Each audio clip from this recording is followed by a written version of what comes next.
Nepal, the birthplace of Buddhism. A magical and mysterious land in which legends such as the fabled Shangri-La and the elusive Yeti have dominated culture for generations.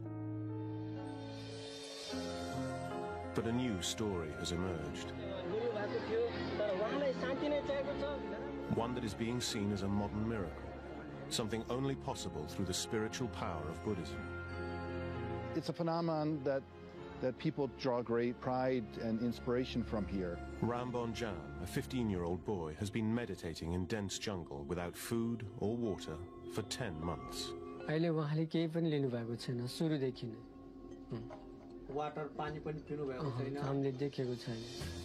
Many suggest he is a physiological and cognitive freak, with such immense power of mind over matter that it could change the way we look at modern science and medicine forever. If he's truly gone without food and water, it's difficult to explain on a purely scientific basis, so you would have to bring in spirituality in here. As millions of pilgrims flock to the site, we'll explore the truth. To see that in the middle of Nepal, in the middle of all the crowds around, that's very, very special and very questioning, of course. Is he the second coming, Buddha reincarnate? Or is this something far more sinister? An elaborate hoax in which a young boy is being starved to death before our very eyes for profit.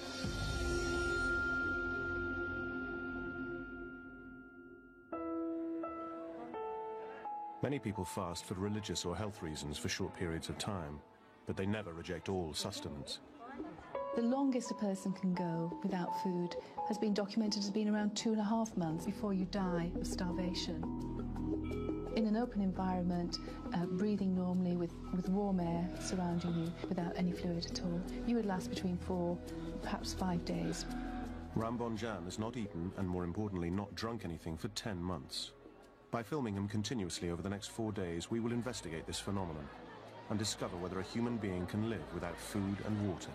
It would be impossible to meditate for that long without food and water. I studied similar cases in the past, and this is possible.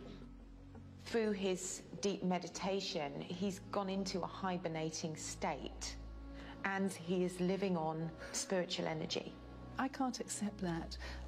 It goes against what I know about how the body works, about the nutrition that you need. He's getting food and he's getting fluid from somewhere. Ram has never been scientifically tested.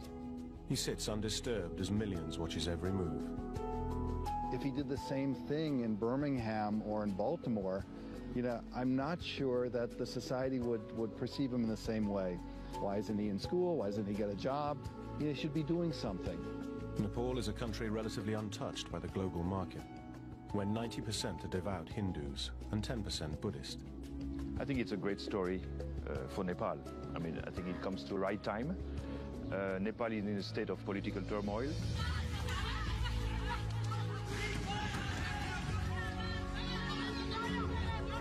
So I think it's very interesting that all of a sudden there is this birth of a myth in front of our eyes, just starting. Nepal faces a stark, desolate reality without its religious beliefs. I don't know if the story of Ram Bahadur Bomzan appeals to a certain consciousness now, looking for some saint, some figure, someone who can perform miracles at a time when life seems so tawdry and broken and uncertain. As science progresses, it's pushing God further and further out. And where science hasn't yet encroached, you will find God. Ram began meditating in May 2005. By November, the remarkable story hits the press worldwide. Newspapers claim fake.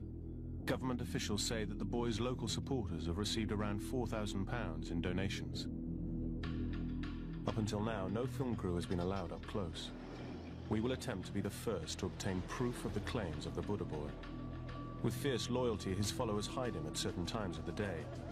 This has drawn suspicion, but who are these followers, and what are their motives? What has happened is that because of the people who've started coming in, it's turned into a kind of a circus. Soon, roads become nothing but dirt tracks. After traveling more than 12 hours from Kathmandu, the last 40 kilometers through dense jungle, suddenly a gate manned by sentries bars the way any further. And we're diverted to a bustling temporary city of hawkers, fast food sellers, and a bus park in the middle of nowhere. Previously, we used to farm only, but now there are jobs available. There is good income. Amazingly, 10 months ago, there was nothing here but jungle. The city has been expanding at an astonishing rate ever since the boy began his meditation. There is a kind of economic desperation which perhaps a phenomenon like this would attract people. I used to run a restaurant in the city, but this one makes much more money. After walking 5 kilometers from the temporary city with the throngs of devotees, we are confronted by crowds 20 deep and the boy surrounded by a series of barbed wire fences. We have to fight our way through just to get a glimpse from the 50-meter fence.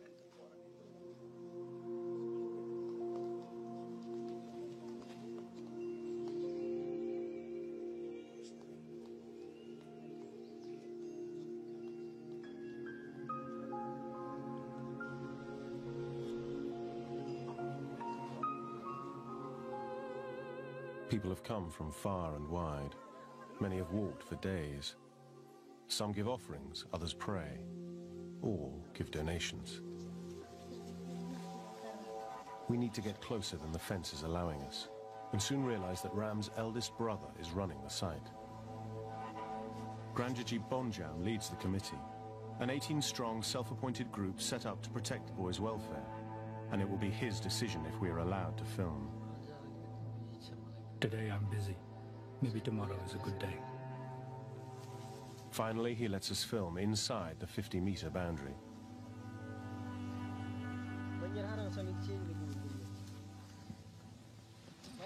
Unfortunately, just as we reach a second fence at a distance of 25 meters from the boy, we're stopped from going any further. So it is here we start recording. By the end of our first day, Ram has not moved a muscle since we began filming 8 hours previously. If you wanted to prove that he really wasn't taking any fluid at all, you would have to film continuously for at least 4 to 5 days. At 10 p.m., we are moved back to the 50-meter fence, too far away for our infrared cameras to pick out the boy. Without water, even under reasonably good conditions, you're talking about lasting no more than about 4 days. He's trapped behind a gate padlocked by the brother. He has the only key. It is the only access in or out. By staying at the site and continually filming, we hope to find some clues to support Buddha Boy's remarkable claim.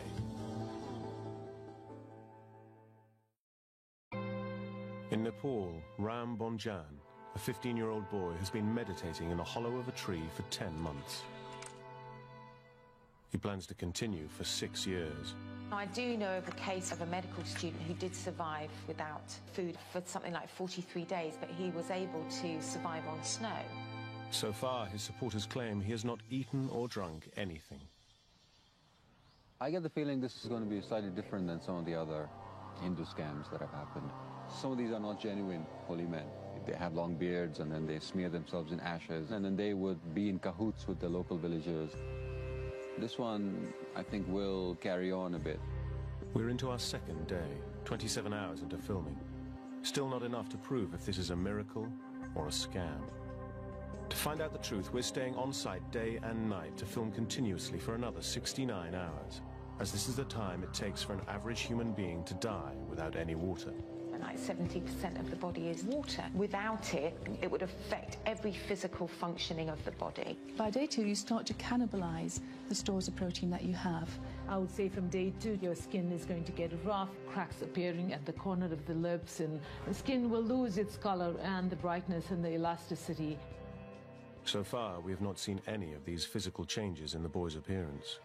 He is surviving on nourishment. The question is, what kind of nourishment? We can't, as Westerners, tap into using spiritual force and spiritual energy for nourishment. That's the key here.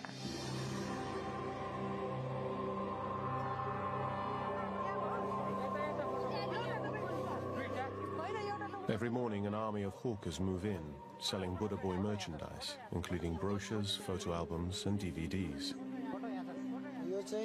We started selling these CDs a month ago when we were allowed to do so. Many of the sellers and pilgrims think he is the reincarnation of Buddha. His dream has been to gain Buddha's knowledge and spread the light of peace. The similarities are uncanny. Siddhartha, the Buddha, was born a mere 150 miles away, to a mother with the same name, Maya Devi. Both chose to meditate for 6 years under the same type of tree and follow a life of abstinence. Buddha eventually found enlightenment through meditation, and that is what Ram is trying to achieve. You can see a light coming from the top of his head and sometimes from his forehead. Many of the stories that are circulating the site are probably just gossip, but they all feed the myth and the growing aura of the boy. One story that started the legend was that poisonous snakes bit him on 2 separate occasions. I saw him after the snake bite, and he looked very pale. Cobras and vipers are common to the area, and their bite is fatal. Incredibly, Ram required no medical attention from the bites. Because of his meditation, he flew, the poison. I heard about it. Some saw the blood, but no one saw the snake. He was sweating there, and with the sweating, his poison was gone. The boy himself does seem to have some spiritual powers. If we were bitten by a snake, we were already gone. Just because of his pure meditation, he's alive. You know, you could question if you don't believe in these things, but the people his family seems to have faith in it, so we have to sort of recognize that. True or not, it is apparent that Ram Bonjan is putting himself in danger, not only by refusing sustenance, but also by sitting exposed to the elements and wildlife. This fatalistic attitude to death is very common in Asia. At this time, he lacks calories, he lacks proteins, he lacks vitamins, and he lacks water. So he would be susceptible to illnesses. He's got no ability to maintain an immune response or to support an immune response, and it does increase his risk of dying from an acute infection.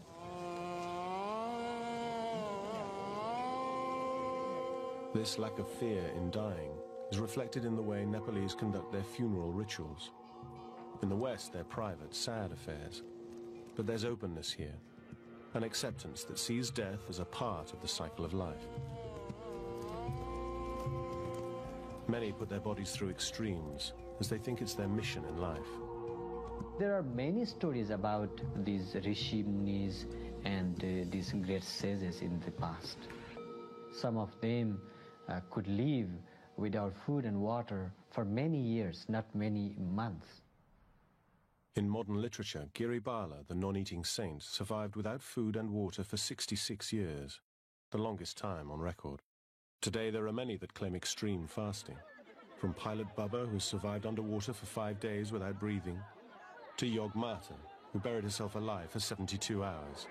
Even in Buddhist philosophy, there are people like that. 5 hours into the second day of watching Ram, detained at the 25-meter fence, a chance arises to try and find some answers to this extreme fasting phenomenon. Lama Lekshe, Grand Master from India, runs several monasteries around the world. It was at one of these that Ram was taught meditation. The Lama has come to check on his pupil and allows us to follow him into the inner sanctum. The boy belongs to Kiku Buddhist monastery, which is in India, in Himachal Pradesh. And that monastery belongs to the Sakya tradition of Tibetan Buddhism. Very little is known of Sakya, one of the 4 Buddhist traditions.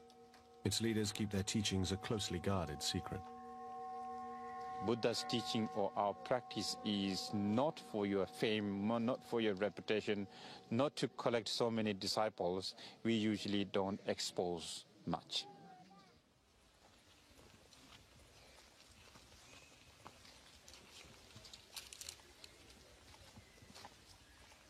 We have another meditator. He has been doing this for the last 30 years. Today, his hairs are so long that he can't stretch down, so he put the small back hanged behind and then put all the hairs into that.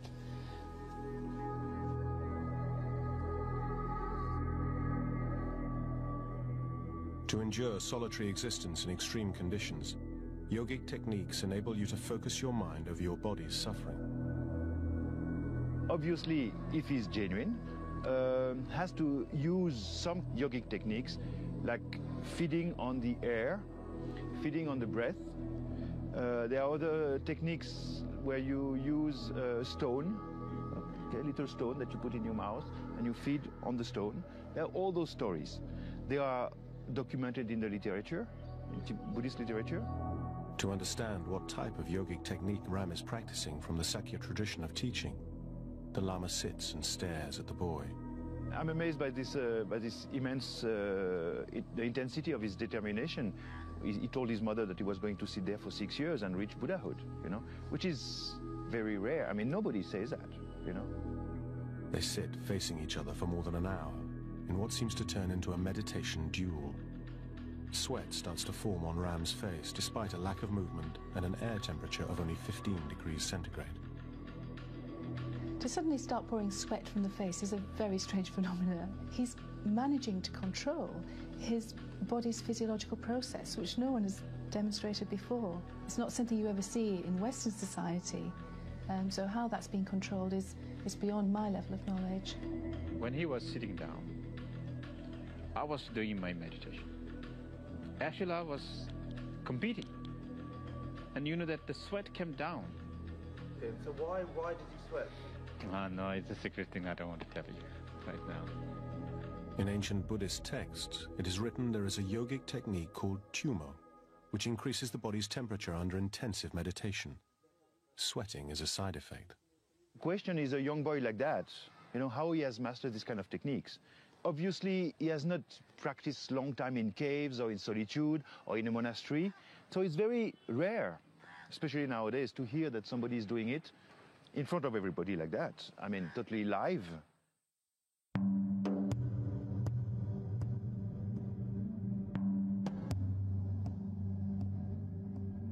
To understand how Ram learnt the practice of Tumo and continues to survive without food and water, we must look into his past and his first visit to Lumbini, the birthplace of Buddha. These places are the power point.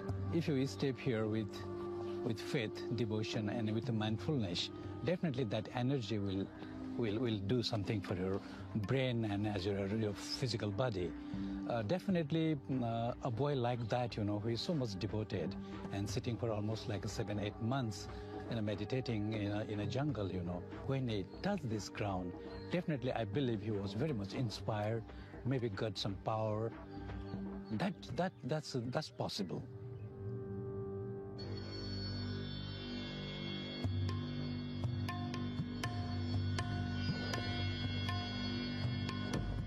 After Lumbini, Ram chose to study at a secret Tibetan monastery near Dehradun, India, 10,000 feet up in the Himalayan mountains and cut off from civilization. There are many examples of monks practicing Tumo intensive meditation in the hills nearby. Ram sort of gravitate toward this monastery, and at that moment, I think it was 2002, I think, or 2003, that he came. It's sort of like his own recognition. But he's too different. He's too different. Why is he too different? There's something to like different to the other monks. Tumo is a particular form of Tibetan meditation where the exponents are capable of withstanding extremely harsh conditions with very little food, very little water, and very little clothing. Some lamas are doing meditation in the icy Himalaya. From their body they bring the heat. So same way, maybe he has done that. American scientists tested the theory in 1982. Monks were soaked in sheets of cold water. 45 minutes later, steam began rising through the cloth. Some of the studies that I've been doing have shown that even novices using Tibetan chanting can increase their tolerance to cold pressor pain by 100% or more.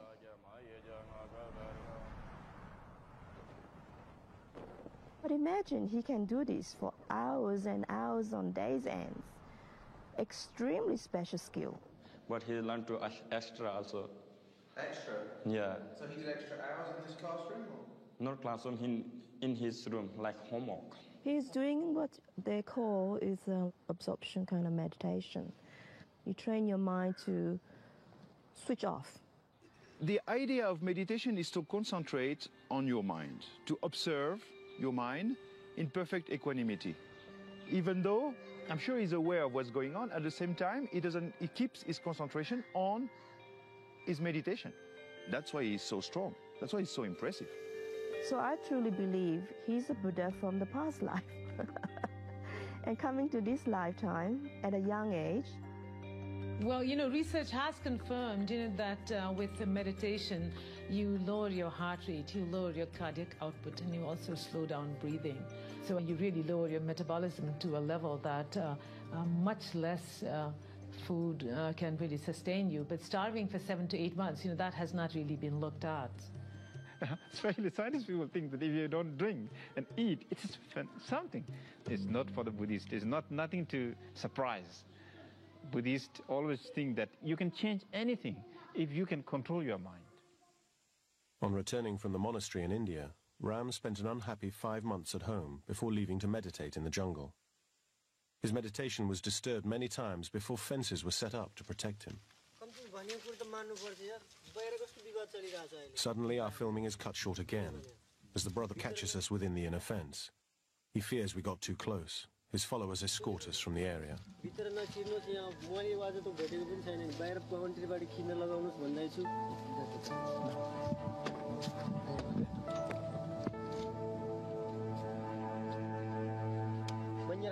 It is only now that we notice the full scale of the operation that protects the boy. Dozens of disciples pace the perimeter. Others are hard at work building new fences, sweeping and moving on the throngs of devotees. There must be 40 on duty at any one time.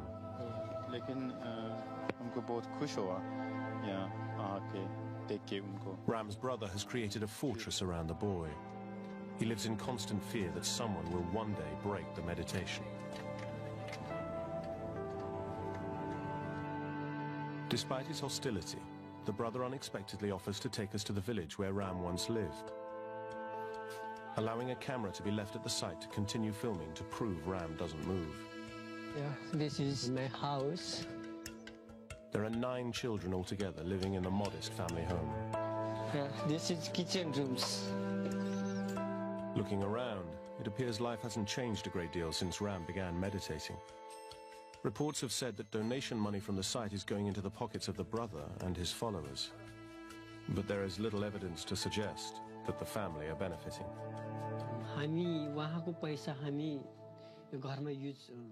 We do not use his money for domestic expenses, but deposit it into a bank account. Obviously, once we have deducted the running costs of the site, like food and other such requirements for the volunteers and the committee. Obviously, I feel some pain. He spent a long time in the jungle alone. It rained for 2 months at first. I feared he might die. I asked him to join a monastery and was even going to spend 200 or 300 rupees on it. He refused, saying it was impossible for the teachers to give him that level of education he needs. He wanted God himself to be his guru.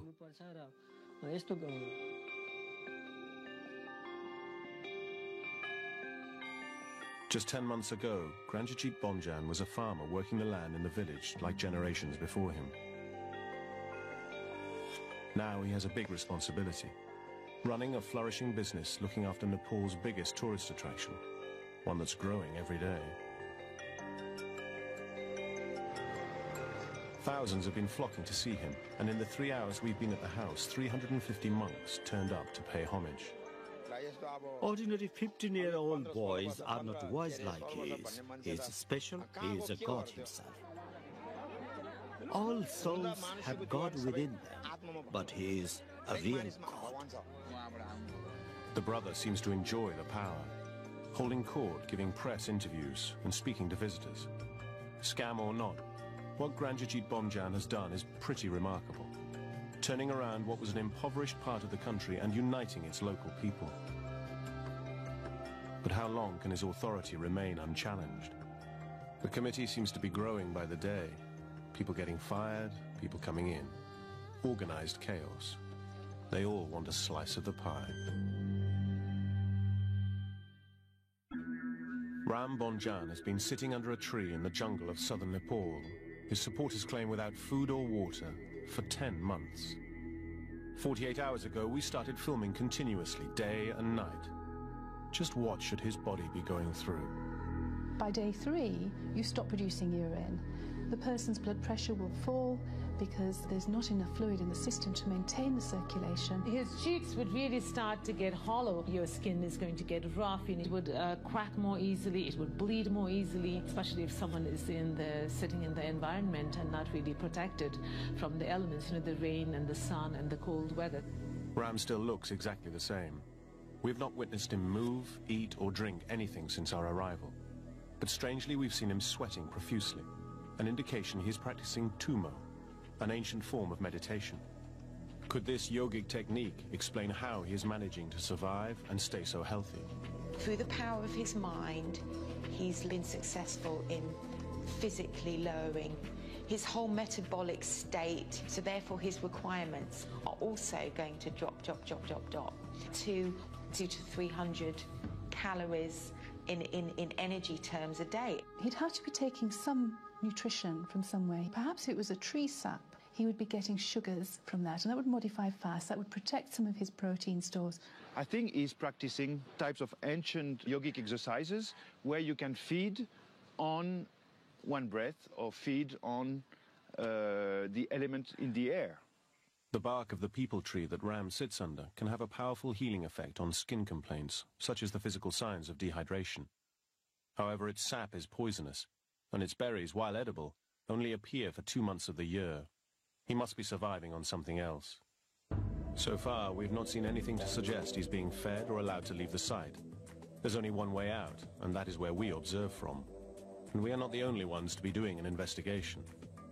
Ram Bhakta Gurung and his science team have been doing independent research for the government and have been observing Buddha Boy for 6 days.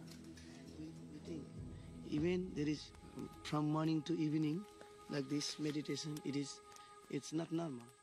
Overnight, the temperature reaches a low of 3 degrees centigrade, the coldest night yet since our arrival.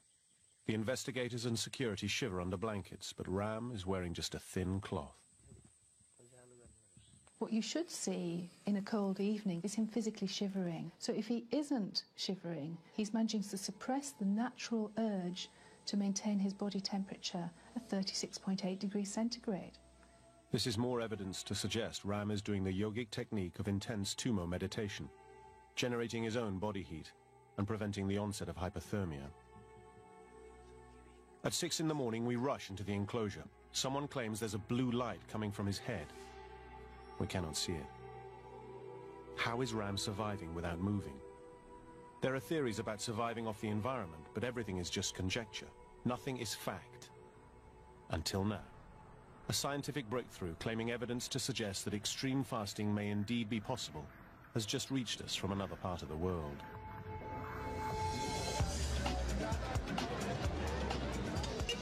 A doctor in Ahmedabad, India, has contacted us after witnessing the boy on television.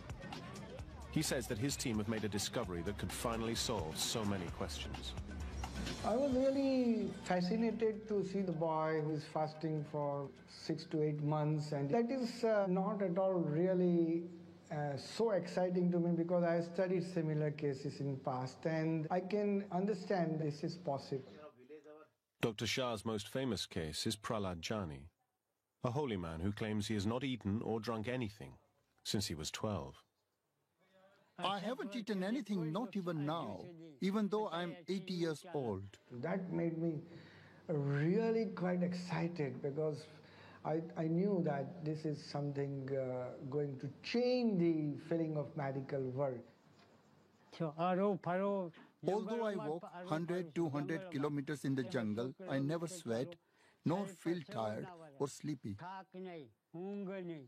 I can meditate for 3, 8 or 12 hours or even months. Prahlad Jani recently spent 10 days in observation, watched and filmed 24 hours a day. Minute to minute, second to second. And he was kept in a cabin which was sealed from outside. The bathroom was sealed. One of my assistants would remain with him all throughout 24 hours in changing duty. Doctors would come throughout the day at different time, which was not be told to him. And we made sure that nothing can go wrong, in the sense medical world should know that there was not a single loophole. They took blood samples from me 3 times a day, morning, afternoon and evening. They checked my kidney, brain and put machines all over my body. They were trying to find out which factors made my body work. They put machines inside my body also. He was not given any food or water, and even when he was allowed to take a bath, the quantity of water was measured before and after to make sure nothing was lost. As I said, after 10 days, the parameters were all normals. We studied his hematology, and whatever studies you can think of, we could do it. I will live up to approximately 1,000 to 5,000, maybe even 10,000 years with this kind of body. That there was no food or water given to this man, that he did not pass urine or stool, and even he did not dribble urine. After a few hours, the urine would appear, some fluid would appear in the bladder, and again it would disappear. It is possible to modify fluid intake so you produce a very small amount of urine each day. And if he is covered with a cloth, the chances are he could urinate and it would evaporate from the ground or soak into the ground without anyone noticing. Modern medicine tells us that an average human can only survive for 4 days without water. While confined, Prahlad Jani incredibly lasted 10 days under observation. Dr. Shah has a theory on how he's managing to survive without food or fluid. He feels the holy man is feeding off the sun. Iradaddin Manik used to do solar gazing. He says that you have to go to a flat ground and barefooted and just look at the sun. It's impossible for us to generate heat or light energy from looking at the sun, almost likening it to photosynthesis, which is the process by which plants generate their energy supply. And this is absolutely impossible for a human being to do. On the first day you look for 5 seconds, but without blinking your eyes. Every few days you increase few seconds, and maybe after a month you come to a minute or so. In fact, staring at the sun would damage the retina of the eye. Scientists from America also examined him several times in ophthalmic system, and he found nothing abnormal. The sun transmits energy through a hole in the holy man's throat, producing a sticky, solid lump that he can redigest. This, he claims, refuels the chakra power points in his body. It is not a miracle, it is supernatural. Could these results provide the answer to how the boy is surviving without food and water? Unfortunately, we cannot take Ram to a lab. For us to have any chance of replicating the doctor's findings, we must head back to Nepal and set up once again from the beginning for 4 days and 4 nights of continuous recording and observation. However, when we get back to the site, we are met with a very different scenario. While we were away, 59 people witnessed Ram spontaneously burst into flames as fire erupted from his chest.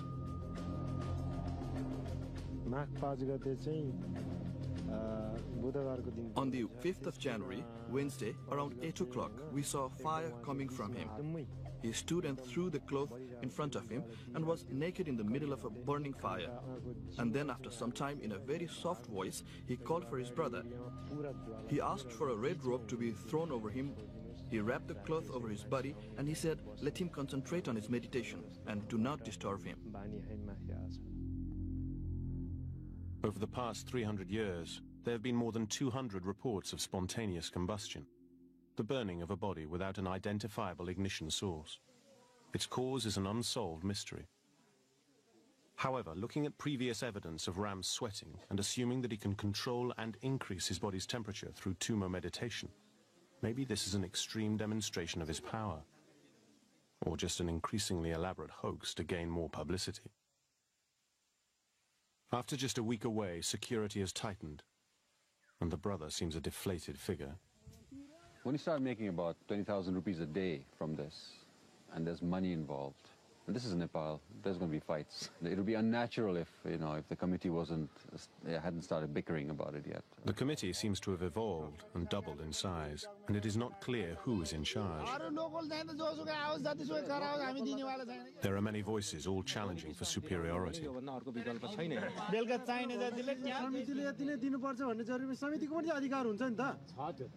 The family probably would feel left out of all this and probably feel like their son's original purpose has been defeated by all this money making, and that is very un-Buddha-like. There seems to be a split within the committee as to whether or not we are to be allowed to continue. In fact, the government's response has been very interesting. Originally they said, well, we're going to test the boy. The Royal Nepal Academy of Science and Technology is going to go and take blood samples and do a DNA test. I don't know why DNA, but they haven't done it yet. The government of Nepal requested us to visit that site and observe it, what's happening it. We went very close by and we observed very minutely. His body is almost dead, Only the head part is live. We are concerned about the way of meditation without having any food and drinks. And next to that, the propaganda. Face color was red, like blood color. It is important to test on the boy if we want to know the truth. The report sent to the government states that the boy should be left undisturbed to complete his meditation and not to be tested scientifically. Whatever he is doing there, it is his personal right. There's not even been an effort to try to regulate the income or see who's getting what and try to see if it's not being scammed, that people are not being cheated. There's no official oversight over this whole thing. So it's happening in this sort of a, Wild West kind of jungle setting. Another film crew has also arrived. They have even more difficulty than us and fail to get close to the boy. If you are making documentaries, the people are never knowing if you are acting also on the political parts or just for documentary. And sometimes it also can be very difficult and very dangerous also to shoot here with the camera. Nepal is in the grip of a long-raging civil war. 11,000 people have died in the last 9 years. The ruling royals are holding elections in the next few days, but violence has escalated as the Maoist People's Movement try to take over. And some believe the Maoist guerrillas have been seen in the area. The Maoists are more acting in the villages where it's for the army more difficult to reach and more difficult to fight against them. Everybody is speaking in Nepal, the Maoists are speaking, the political parties are speaking, and this guy just sit there like a silent prophet. Eventually we are allowed to film, but under close inspection from the committee. We reset our cameras to record the next 4 days and nights, the length of time it takes for a human to die without fluid. This is the only way we can prove if he is genuine or not. After 48 hours of continuous observation, Ram still hasn't moved. What is almost unbelievable is the fact that this child manages to stay in the same position during waking hours and sleeping hours. Try sitting for 30 minutes or an hour, 3 hours, not moving, just concentrating. And within 24 to 36 hours, where the skin surface reaches the contact point of where you're sitting, you will get damage to that skin area. And the formation of what we know in the Western world is called a pressure sore. It is the most challenging thing he's doing it. Incredible. A few hours later, he begins fidgeting and jerking. What you probably notice if you scrutinise your footage very carefully is that there are very small changes. What he's actually doing is shifting balance maybe from one buttock to another to relieve pressure points and allow blood flow back to that tissue.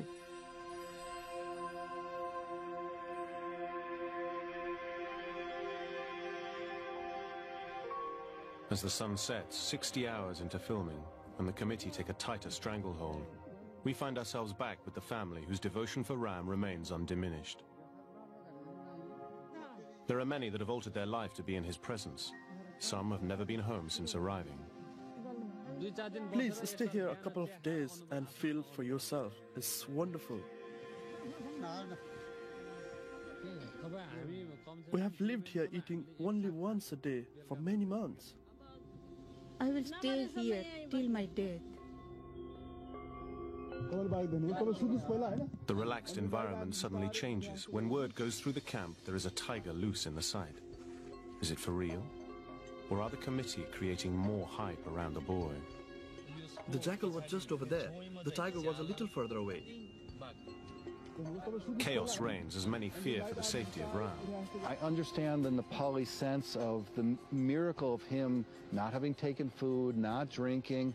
But for me, those are not the important issues. You know, whether he eats or drinks, I hope he stays healthy.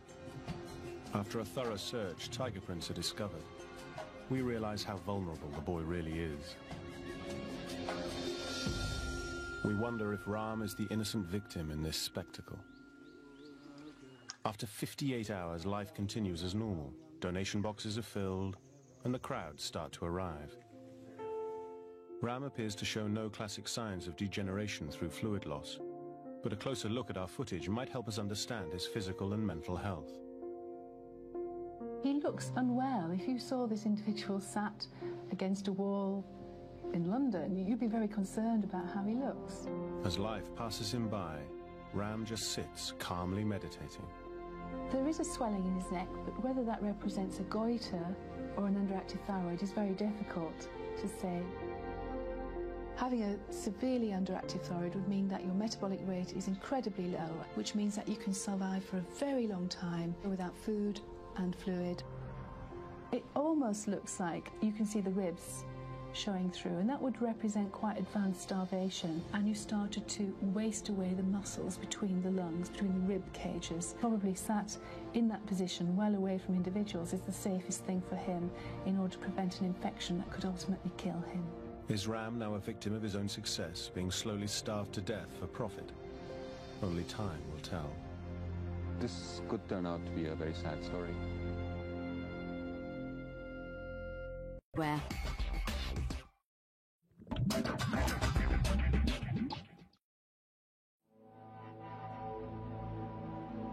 We have been observing Ram Bonjan continuously in the jungles of Nepal for 86 hours. In that time, we've not seen him take any food or fluid or show any signs of dehydration. An average human should be just a few hours away from death. With a prolonged deficiency of food and water, your brain is going to lack the glucose, you're not going to have enough fluid in your system. As you progress without those fluids, you become delirious. On day 4, that confusion will get worse. You may start fitting, your body is going into kidney failure, and ultimately the person dies of dehydration.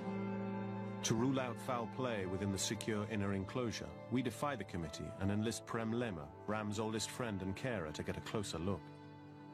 In the beginning, he used to walk around this tree in the morning, chanting mantras. After that, he meditated for 3 months before going into the deep trance that he's in today.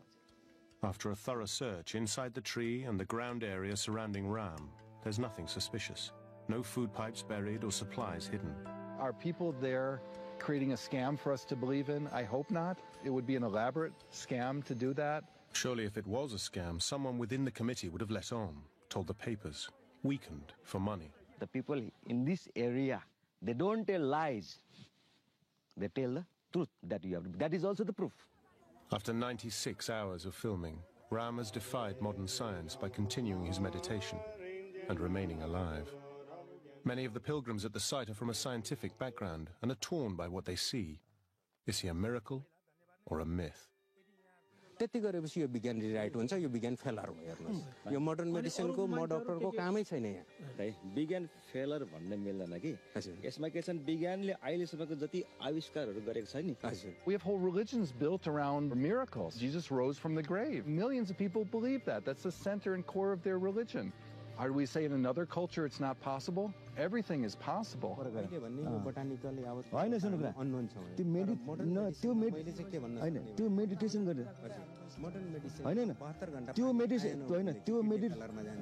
Medical साइन्सको कुरा गर्नुहुन्छ नि medical science पनि अझै पनि पूर्ण छैन Prolonged fasting is not as simple as we understand. We all should explore the benefits of this kind of fasting. The debate over science and spirituality will always continue. And so too the tug of war between those who have Ram's best interests at heart and those who want to make a quick buck. It's very difficult when you have that belief that you have an individual that has transcended our normal biological needs of food and fluid. It's very hard to reject that if you truly believe it. Maybe the brother knows the answer. He has the key to the inner sanctum. He is the only one allowed to speak to Ram. He will continue to empty the donation boxes, reaping the rewards while the truth remains unresolved. The media people should not create confusion.